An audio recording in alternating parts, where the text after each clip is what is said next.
বাংলার নববর্ষের দিনে রেলে কাটা পড়ে মৃত্যু হলো এক যুবকের। চাঞ্চল্যকর এই ঘটনা তেলিয়ামুড়া থানার অন্তর্গত মেলা পাথরে রেল ব্রিজ সংলগ্ন এলাকায়। মৃত যুবকের নাম বিশ্বজিৎ বিশ্বাস বলে খবর। জানা যায় তেলিয়ামুড়া থানার অন্তর্গত কৃষ্ণপুরের নতুন বাজার এলাকার রাধামোহন বিশ্বাসের ছেলে বিশ্বজিৎ পেশায় একজন দিনমজুর। এদিকে গোটা ঘটনার পরিপ্রেক্ষিতে পরিবারের লোকজনদের দাবি হচ্ছে, সোমবার রাত আনুমানিক 10:30 নাগাদ বিশ্বজিৎ বাড়ি থেকে বেরিয়েছিল এবং বাড়ি থেকে বেরিয়ে সে রাতের কোনো একটি ট্রেনে করে নাকি আগরতলা যাবে।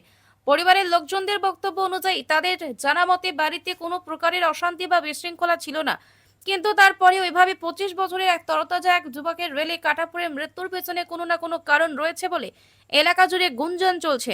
যদিও রেল পুলিশ ঘটনাস্থলে পৌঁছে ঘটনার তদন্ত শুরু করেছে এবং শেষ সংবাদ পর্যন্ত মৃতদেহ উদ্ধার করে তেলিয়ামুড়া মহকুমা হাসপাতালে নিয়ে যাওয়া হয়েছে। ছোট ভাই কৃষ্ণপুর নতুন বাজার। নাম কি? বিশ্বজিৎ বিশ্বাস।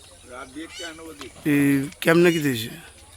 এমনি কালকে রাত্রে 10-11 দিকে কিছু কই জানি যাইব করে কইছে রেল আগরতলা যাবে নাকি জানি, তো তাহলে ওই ব্যাগ ট্যাগ লিয়ে আইছে রাত্রে স্টেশনে যাইব।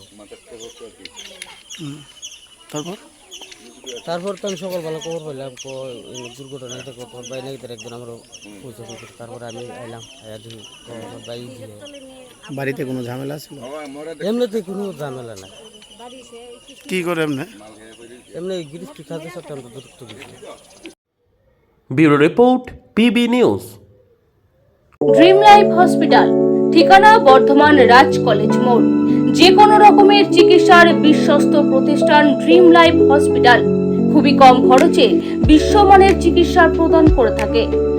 উন্নত মানের ওয়ার্ড কেবিন, পরিষ্কার পরিচ্ছন্ন পরিবেশ দ্বারা সুসজ্জিত চিকিৎসা ব্যবস্থা ড্রিম লাইফ হসপিটালে। বিদেশি মেশিন দ্বারা আইসিইউ, অপারেশন থিয়েটার এবং প্যাথোলজি ল্যাব 24 ঘন্টায় নিয়োজিত। এছাড়াও স্বাস্থ্য সাথী কার্ডেও পরিষেবা প্রদান করা হয়। উন্নত মানের পরিষেবা প্রদান করার জন্য আমাদের ডাক্তারবাবু, মেডিকেল স্টাফ এবং সিস্টাররা সকলেই বদ্ধপরিকর। যোগাযোগ করুন 7319525110 অথবা 9734762221 এই নম্বরে।